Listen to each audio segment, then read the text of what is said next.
님들 반갑습니다. 오늘도 복된 수요예배에 나오신 여러분 모두를 주님의 이름으로 환영하고 축복합니다. 우리 앞서 인사했지만 우리 다시 한번 인사 나눌 텐데요. 이번에 인사하실 때는 정말로 밝은 마음으로, 밝은 표정으로 정말로 우리 성도님을 만나고 싶었습니다 라는 그러한 표정으로 사랑합니다, 축복합니다 이렇게 인사 나누겠습니다. 네. 네, 감사합니다. 네, 다시 한번 정말로 사랑하고 축복합니다. 오늘 이렇게 말씀을 준비하면서 어제 새벽, 오늘 새벽 이렇게 기도하면서 어떤 말씀의 제목을 가지고 말씀을 증거할까 고민하고 기도하다가 이 제목을 정하게 되었습니다. 제목이 어떻게 되냐면 너에게 묻는다입니다. 너에게 묻는다. 약간은 도발적인 제목이죠. 왜 이런, 감사합니다. 반응을 보여주셔서. 오늘 특별히 이렇게 반응을 보여주시면 너무나 제가 힘이 날 것 같습니다. 네. 그래서 오늘 이 제목을 정하게 된 이유는 여러분이 말씀을 잘 이렇게 쫓아오시면 함께 이렇게 따라가시면 이 말씀을 왜 이렇게 정했는지 우리 함께 이해하고 또 은혜 받는 복된 시간이 되리라 믿습니다. 여러분, 그래서 저희가 여러분에게 묻겠습니다. 여러분은 비가 오면 생각나는 사람 누구십니까? 비가 오면. 네. 왜 웃으시죠? 비가 오면 생각나는 그 사람. 언제나 말이 없던 그 사람. 외로운 병실에서 기타를 쳐주며 위로하며 다정했던 사랑했던 그 사람. 여러분 그 사람 생각나십니까? 네. 왜 웃으시죠? 네.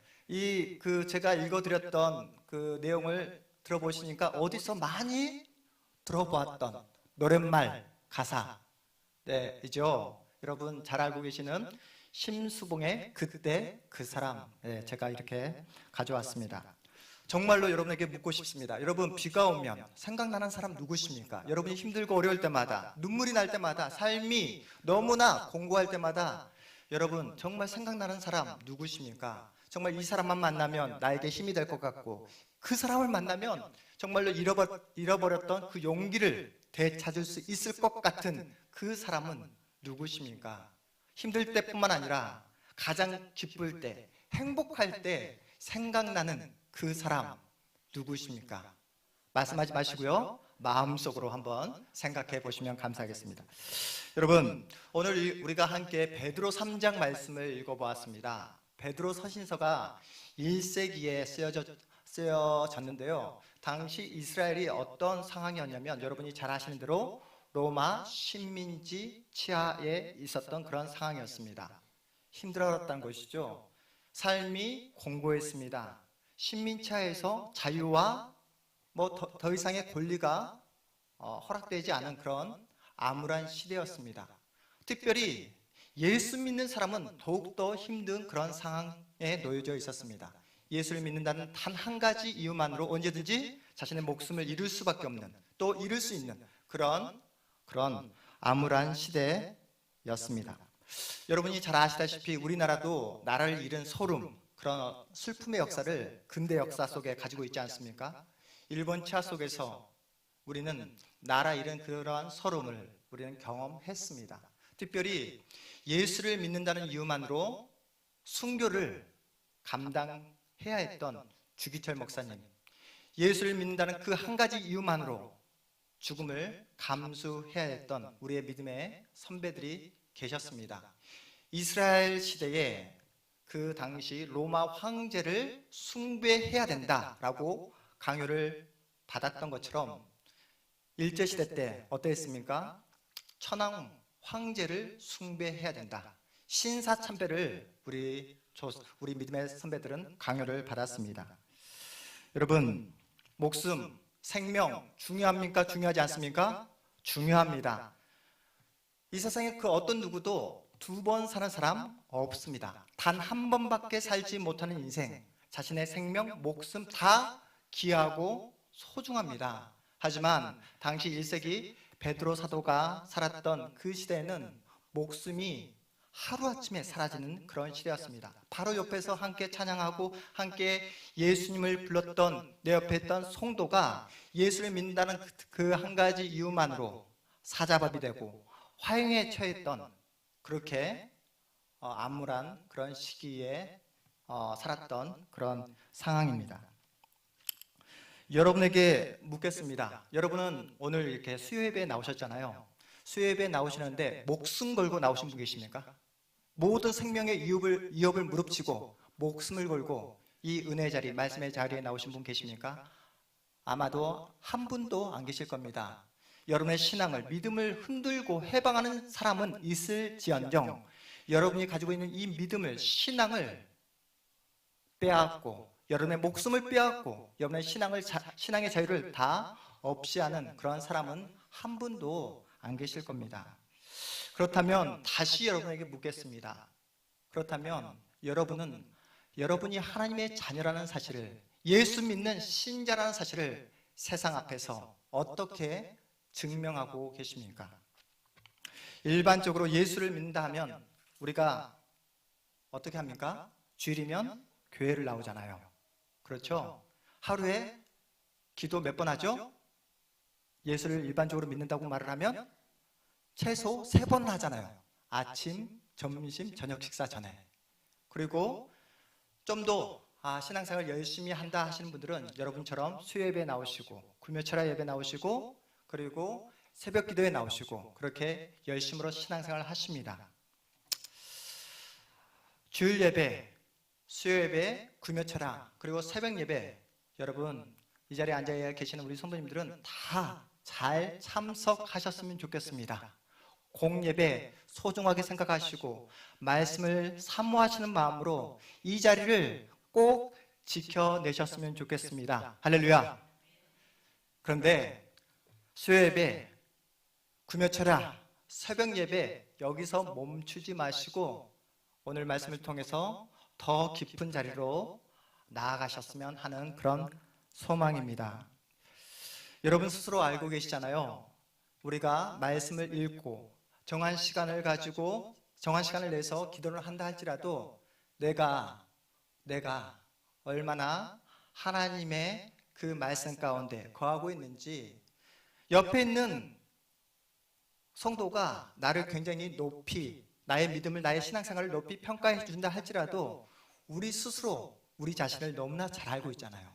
하나님 앞에서 내가 얼마나 연약하고 부족한지, 그리고 하나님의 말씀대로 살아가지 못하는 그런 부족한 존재인지, 하나님 앞에 말씀으로 또한 약속을 했음에도 불구하고 그 말씀을 어기고 또 게으르고 하루에도 12번씩 변하는 내 마음, 얼마나 변덕스러운지를 우리 스스로가 더 잘 알고 있습니다. 하나님은 이렇게 연약하고 부족한 우리에게 찾아와 주시고 만나 주심으로 오늘도 이렇게 부족한 나를, 쓰러지고 넘어지고 또 낙심했던 나를 세워주기 위해 이 복된 말씀의 자리로 여러분을 불러주신 줄 믿습니다. 베드로 사도가 살았던 당시 1세기에 신자들은 자신의 믿음을 지켜내기 위해 하나뿐인 그 목숨을 던졌던 그 순교자들이 많았습니다. 당시 죽음은 자신의 신앙을 증명할 수 있는 아주 강력한 증거 방법이었습니다. 여기서 잠깐 조심해야 될 부분이 있는데요. 여러분 잘 들으셔야 됩니다. 목숨, 생명 정말 중요합니다. 그런데요, 여러분 삶이 각박하고 어려우면 더 이상 앞이 보이지 않으면요, 사람은 자신의 삶을 놓아버립니다. 사는 것보다 죽는 것이 더 낫다고 생각할 수 있다는 거예요.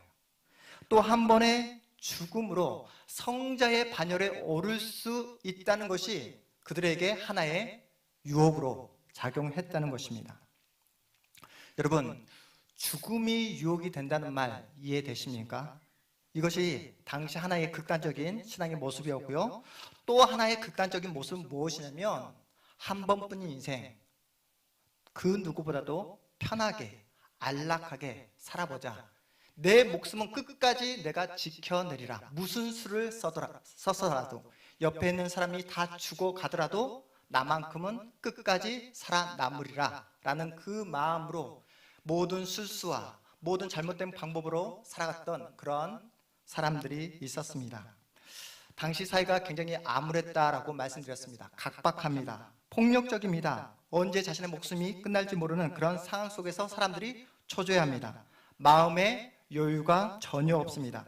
내가 살아남기 위해 다른 사람들보다 더욱더 치열하게, 더욱더 비열하게 살아야 되는 그런 상황이었습니다. 양보, 배려, 사랑이라는 단어는 그들에게 어쩌면 너무나 낯선 단어였습니다. 백주대낮에도 짐승보다 못한 일들이 그렇게 비일비재하게 벌어진 상황 속에 있었습니다.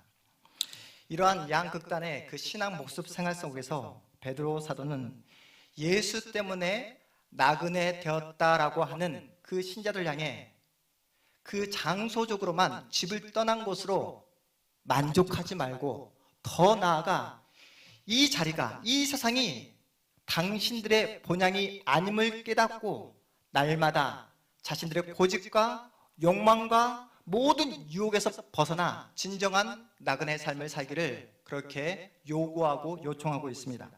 오늘 그래서 본문 말씀 우리 8절 9절 말씀 다시 한번 우리 한 목소리로 읽어보도록 하겠습니다. 8절 9절 말씀 함께 읽겠습니다. 마지막으로 말하노니 너희가 다 마음을 같이하여 동정하며 형제를 사랑하며 불쌍히 여기며 겸손하며 악을 악으로 욕을 욕으로 갚지 말고 도리어 복을 빌라. 이를 위하여 너희가 부르심을 받았으니 이는 복을 이어받게 하려 하심이라. 아멘. 어떻게 하라고 요구하고 있습니까? 마음을 같이하고 동정하고 형제를 사랑하며 불쌍히 여기며, 다시 말해 국률이 여기며, 겸손하고 악을 악으로 갚지 말고 욕으로 갚지 말라. 도리어 무엇을 빌라고 말씀하고 있습니까? 복을 빌라라고 말씀하고 있습니다. 왜 성도가, 신자가 이렇게 해야 합니까? 지금 죽음의 위협 속에 있는데, 암울한 시대 환경 속에 있는데, 내 목숨 하나 건사하기 힘든 상황 속에서 왜 신자가 이렇게 해야 합니까? 하나님께서 이렇게 하라고 신자로 불러주셨다는 것입니다. 하나님께서 이렇게 살라고 성도를 불러주셨다라고 사도는 말씀하고 있습니다. 내 안에 있는 그 어떤 욕망, 내 안에 있는 그 욕심을 추구하라고 우리에게 그 놀라운 생명을 허락하신 것이 아니라 나를 버리고 나를 통해 진리가 무엇인지, 생명이 무엇인지, 진정한 복음이 무엇인지 전파하고 전하라고 우리에게 생명을 주셨다라고 말씀하고 계십니다. 그런데 우리의 현실은 어떻습니까? 베드로의 사도의 요구처럼 살지 못하고 있습니다. 신자답게 살지 못하고 있는 것이 우리의 솔직한, 정직한 현실입니다. 예배를 마치고 교회 문만 나가면 변신하는 분들 계시잖아요. 운전대만 잡으면 사람이 180도 변한 분들 계십니다. 집에만 가면 교회에서는 천사였는데 얼굴 표정으로 사랑합니다, 축복합니다 했음에도 불구하고 집에만 가면, 남편만 보면, 자녀만 보면 얼굴 표정이 변하시는 분들이 계시대요. 우리 교회는 한 분도 안 계시는데. 교회 밖에서 나를 알아보는 사람이 없다고 판단되는 그 순간 갑자기 변신하고 변하는 분들이 그렇게 많다고 합니다. 믿음은 고사하고 상식이 사라지고 사람으로서 가져야 될 기본적인 그 태도를 잃어버리는 분들이 그렇게 많다고 합니다. 예수 없이 사는 것이 너무나 몸에 배어서 세상에서 그렇게 살다가 보니까 이제는 교회 안에서도 예수 없이 사는 분들이 그렇게 많다고 합니다. 한국 교회에. 그렇다면 우리의 눈으로 그렇게 변신하는, 변하는, 변질된, 왜곡된 모습, 특징이 무엇일까요? 우리가 쉽게 확인할 수 있는 방법이 있습니다. 그 방법이 무엇일까요? 여러분의 얼굴 표정입니다. 그래서 제가 설교 시작 전에 밝게, 따뜻한 마음으로 인사하자 했는데 옆에 우리 성도님 앉아 계시는데 한번 볼까요? 옆에 앉아있는 성도님 얼굴 한번 표정 한번 보십시오.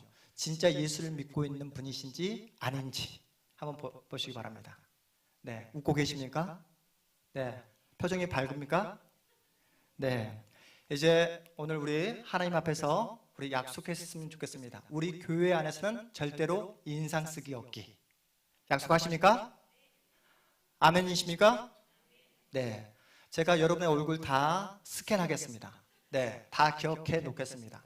오늘 여러분의 얼굴을 다 기억해 놨는데도 불구하고 여러분이 교회에 왔을 때, 네, 제가 보았을 때 여러분이 인상을 쓰고 계시다면 그분은 예수를 믿지 않는 분으로 간주하고, 제가 따로 조용한 곳으로 불러서 다시 예수가 누구신지, 여러분이 왜 예수를 믿어야 되는지, 유일한 구원자 예수 그리스도, 네, 우리 새가족에서 하는 유일한 구원자 예수 그리스도 5주 과정을 제가 5시간 안에, 네, 제가 속성으로 여러분에게 소개해 드리도록 하겠습니다. 여러분, 인상을 펴야 된다는 것입니다. 얼굴 표정이 변해야 합니다. 알고 있습니다. 여러분이 왜 교회에 왔음에도 불구하고 얼굴에 미소가 띄지 않는지, 인상을 써야만 하는지 알고 있습니다. 세상에서 사는 것이 쉽지 않죠. 녹록지 않습니다. 여러분의 삶이 힘들고 어렵고 눈물 나는 그런 환경, 여건 너무나 많다는 사실, 제가 여러분의 상황과 현실을 다 안다고 말씀드릴 수 없지만 그래도 조금은 알고 있습니다. 신방하면서 여러분의 눈물을 흘릴 때마다, 네, 제가 여러분의 현실, 상황에 대해서 조금은 알고 있습니다. 그러함에도 불구하고 여러분 웃으셔야 합니다. 그럼에도 불구하고 여러분 찌푸린 인상을 펴셔야 합니다. 왜냐고요? 그것이 바로 신앙이고 믿음이기 때문입니다. 여러분, 우리가 웃는 이유가 무엇입니까? 힘듦에도 불구하고, 정말 현실이 너무나 아픔에도 불구하고 우리가 웃어야 되는 이유가 무엇입니까? 아버지가 계시기 때문입니다. 아버지가 있다는 자신감이 바로 미소로 드러나는 것입니다. 여러분의 인생, 운명, 세상이 흔들지 못하고 여러분의 인생과 운명과 여러분의 미래를 우리 아버지 하나님께서 책임져 주고 있다는 그 사실, 그 바로미터가 뭐라고요? 여러분의 얼굴 표정입니다. 아시겠습니까? 옆에 있는 우리 성도님들, 우리 다시 한번 확인해 볼까요? 예수를 믿고 계시는지, 아니면 복음을 증거해야 될 대상인지. 네.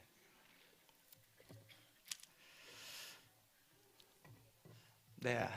여러분, 구원이, 신앙이, 여러분이 예수를 믿는다는 그 믿음의 고백이, 여러분의 소원이 구체적으로 어떻게 나타나야 하는지를 사도 베드로가 시편 34편 10절 말씀을 인용해서 우리에게 이렇게 말씀하고 계십니다. 우리 베드로전서 우리 10절에서 12절 말씀, 오늘 본문 10절 12절 말씀 우리 다시 한번 우리 한 목소리로 읽어보도록 하겠습니다. 시작. 그러므로 생명을 사랑하고 좋은 날 보기를 원하는 자는 혀를 금하여 악한 말을 그치며 그 입술로 거짓을 말하지 말고 악에서 떠나 선을 행하고 화평을 구하며 그것을 따르라. 주의 눈은 의인을 향하시고 그의 귀는 의인의 강구에 기울이시되 주의 얼굴은 악행하는 자들을 대하시느니라 하였느니라. 아멘.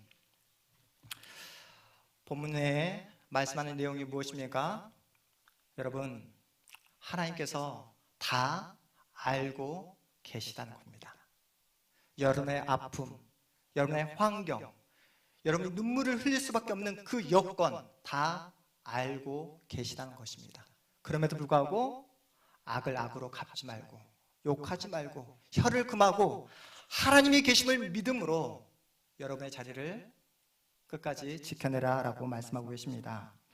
주일마다 교회 출석하는 것, 수요 예배에 나오시는 것, 금요 철야 예배, 새벽 예배에 나오시는 것, 말씀 묵상하고 정해진 시간에 기도하는 것 너무나 중요합니다. 그 자리에서 멈추지 마시고, 그 자리에 만족하지 마시고 오늘 말씀하신 것처럼 이 자리까지 나오라 라고 말씀하고 계십니다. 여러분, 경험해 보셨습니까? 어떤 성도님이 사랑한다 말을 하는데 그 사랑이 진심으로 느껴지지 않는, 그냥 립 서비스로 말씀하시는 것처럼 말하는 그 경험 해보셨습니까? 옆에 있는 성도님이 용서한다, 용서한다 말을 하는데 절대 그 내 마음 가운데 그 용서의 마음이 느껴지지 않는, 그냥 화려한 미사 어구일 뿐이지 그 진심과 사랑과 용서가 느껴지지 않았던 그 경험 해보셨습니까? 성도이면 미사 어구, 화려한 말, 립서비스 하지 말라고 말씀하고 계십니다. 여러분이 알고 잘 알고 계시는 안도현 시인의 너에게 묻는다 시 다 들어보셨죠? 오늘 제가 오늘 새벽에 이 시를 계속해서 읽어보았습니다. 그래서 이 시에서 차 안에서 제가 오늘 말씀의 제목을 너에게 묻는다라고 정하게 되었습니다. 너에게 묻는다 아시죠? 너에게 묻는다.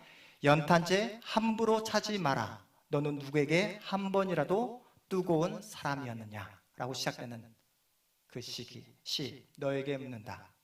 제가 설교를 시작하면서 심수봉 씨의 그때 그 사람 그 노랫말을 인용했던 이유 이제 이해가 되십니까? 여러분 정말로 하나님을 사랑하고 계십니까? 그 하나님을 사랑하는 마음으로 내 옆에 있는 성도님을 마음을 다해서 힘을 다해서 정성을 다해서 사랑하고 계십니까? 여러분의 그 이웃은 누구일까요? 하나님을 사랑하라, 내 이웃을 사랑하라 말씀하시는데 여러분의 이웃은 누구입니까? 저 멀리 아프리카 사람들이 여러분의 이웃입니까? 한 번도 만나보지 못했던 그 미국 사람, 유럽 사람이 여러분의 이웃입니까? 아니죠. 가장 가까운 내 남편, 내 아내, 내 자녀가 내 이웃입니다. 그리고 양옆에 앉아 계시는 우리 성도님, 하나님 안에서, 한 믿음 안에서, 한 교회 안에서 우리 하나님께서 이웃으로 묶어 주셨습니다. 내 옆에 있는 성도님을 마음을 다해 사랑하고 계십니까? 이 자리에 우리 앉아 계신 우리 성도님들은 수요 예배 때마다 또 예배 시간마다 함께 한 마음으로 기도하실 것입니다. 우리 온세계 교회가 사랑의 공동체가 되게 하여 주옵소서. 하나님께서 원하시는 사랑의 공동체 되게 하여 주옵소서라고 다들 기도하시죠? 기도 안 하십니까? 하시죠? 그렇다고 한다면 여러분 이 자리에 앉아 계신 우리 성도님들 한 교회 안에서 우리 온세계 교회에서 5년, 10년, 15년 아니 평생을 함께 신앙생활을 하시는 분들 계시잖아요. 그럼에도 불구하고 지금까지 이렇게 열심히 한 교회 안에서 생활을 하고 있음에도 불구하고 내 마음을 솔직하게 털어놓을 수 있는 그 사람이 단 한 명도 없다라고 한다면 하나님께서 여러분의 신앙을, 여러분의 믿음을 어떻게 보실까요? 여러분은 양옆에 앉아 계시는 우리 성도님들에게 어떠한 사람으로 평가받고 계십니까? 또한 앞으로 어떠한 사람으로 평가받기를 원하십니까?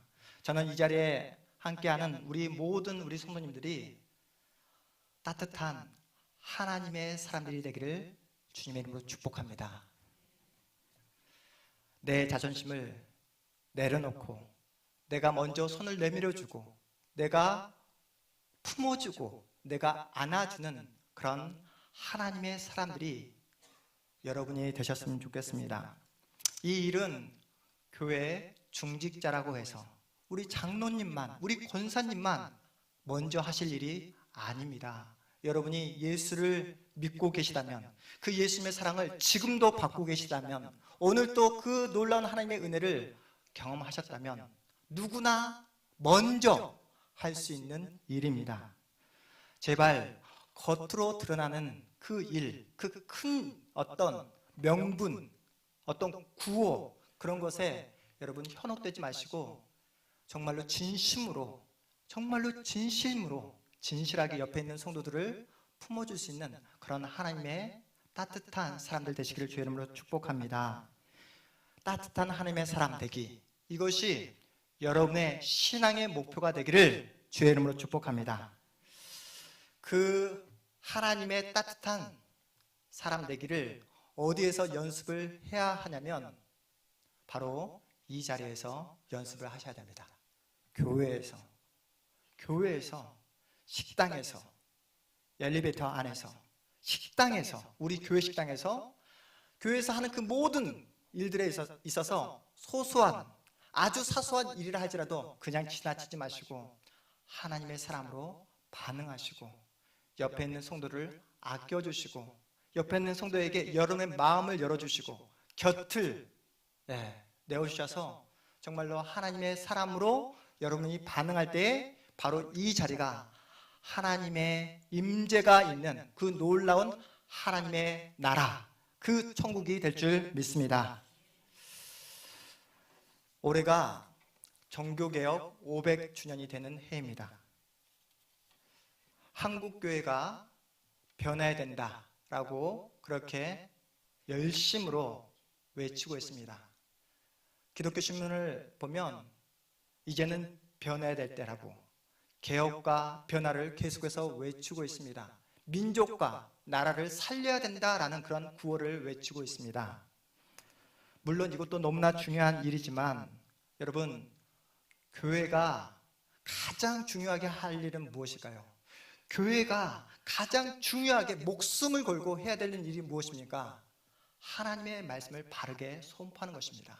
그리고 그 바른 말씀이 선포될 때에 그 말씀을 여러분 한 분 한 분이 마음판에 새기고 하나님의 사람으로 변화되는 것, 바로 이것이 교회의 가장 본질적인 핵심입니다. 여러분이 하나님의 사람으로 변화되면 여러분의 가정이 변화되고, 우리 교회가 변화되고, 우리 교회가 변화되면 민족과 나라를 살려낼 수 있는 것입니다. 가장 중요한 것은 무엇이라고요? 말씀을 듣는 것입니다. 말씀으로 여러분의 영혼을 변화시키는 것입니다. 날마다 연습하는 것입니다. 어떤 사람으로 되기 위해서요? 따뜻한 하나님의 사람으로 날마다 변화되기. 이 연습을 어디에서 하자고요? 바로 이 자리에서, 우리 온 세계 교회에서 했으면 좋겠습니다. 여러분, 우리 인간이 죄성을 가지고 있어서 본성적으로 이렇게 생각합니다. 하나님 나라 확장을 위해서는 세상적인 권력과 경제력이 있어야 된다고 그렇게 생각을 합니다. 한마디로 유력한 정치인도 있고, 교수님도 계시고, 법조인도 계시고, 의사선생님도 많이 계시고, 그리고 사업을 굉장히 크게 해서 엄청난 헌금을 내시는 분들이 계셔야지 하나님 나라 확장을 위해서 교회가 귀하게 쓰임받을 수 있다고 생각하는데, 그 모든 생각들은 인간이 만들어낸 가짜입니다. 허구입니다. 하나님은 유력한 사람 사용하지 않습니다. 힘 있다고 쓰시는 거 아닙니다. 많이 배웠다고 쓰시는 거 아닙니다. 증인이 누구죠? 증인이 바로 오늘 베드로 전서를 쓴 저자 베드로 사도가 바로 증인입니다. 많이 배웠습니까? 많이 가졌습니까? 그렇지 않았음에도 불구하고 하나님은 베드로를 사용하셨습니다. 여러분은 어떻습니까? 저와 여러분은 어떻습니까? 세상에서 볼 때 우리가 많이 가졌습니까? 많이 배웠습니까? 세상 앞에서 내세우고 있습니까? 하지만 하나님은 우리를 사용하십니다. 하나님을 의지하고 하나님을 사랑하고 날마다 그 말씀을 듣고 하나님의 사람으로 변화되고자 노력하는 여러분 한 분 한 분을 통해 하나님께서는 오늘도 일하신다는 사실을 믿으시기 바랍니다. 사랑하는 성도 여러분, 우리는 그 놀라운 예수님의 사랑과 은혜를 통해서 오늘도 신자로 살아가고 있습니다. 그런데 어떻습니까? 우리는 현실에서, 우리의 현장에서 넘어지고 쓰러지고 또 실수합니다. 한마디로 하나님을 거역하고 죄를 짓습니다. 그럼에도 불구하고 하나님은 여러분을 이 자리로 불러주십니다. 우리가 주일마다 하는 기도가 있지 않습니까? 참회의 기도. 참회의 기도를 하는 이유가 무엇이죠? 우리는 매일매일 넘어진다는 사실입니다. 그런데 그 놀라운 그 사실은 하나님은 매주 드리는 그 우리의 그 연약함, 참회의 기도, 반복적인 그 죄를 고백함에도 불구하고 하나님은 우리의 참회의 기도를 들어주신다는 사실입니다. 그만큼 하나님은 우리를 사랑하고 계시고 우리를 아끼시며 우리를 너무나 귀하게 여긴다는 사실입니다. 여러분 한 분 한 분이 누구냐면 아버지의 그 놀라운 사랑을 받고 있는 자녀라는 것입니다. 그 사랑과 그 은혜를 여러분이 경험했다면, 받고 계시다면, 오늘 또 그 사랑을 여러분이 맛보았다면 어떻게 하라고요? 옆에 있는 성도, 옆에 있는 가까운 여러분의 이웃, 남편, 아내, 자녀, 그리고 여러분이 만나는 그 모든 사람들을 너무 쉽게 정죄하고 판단하고 분석하고 그렇게 하지 말라는 것입니다. 하나님께서 여러분을 참아주셨듯이, 여러분의 참의 기도를 들어주셨듯이 여러분도 어떻게 하라고요? 품어주고 사랑하고 끝까지 용납하라 라고 우리에게 말씀하고 계십니다. 이것이 바로 하나님께서 우리를 부르신 목적이며 신자가 오늘을 살아갈 때 해야 될 신앙의 모습이다 라고 우리에게 말씀하고 계십니다. 우리 마지막으로 오늘 본문 우리 8절 9절 말씀 다시 한번 읽고 말씀을 맺도록 하겠습니다. 함께 읽겠습니다. 마지막으로 말하노니 너희가 다 마음을 같이하여 동정하며 형제를 사랑하며 불쌍히 여기며 겸손하며 악을 악으로 욕을 욕으로 갚지 말고 도리어 복을 빌라. 이를 위하여 너희가 부르심을 받았으니 이는 복을 이어받게 하려 하심이라. 아멘.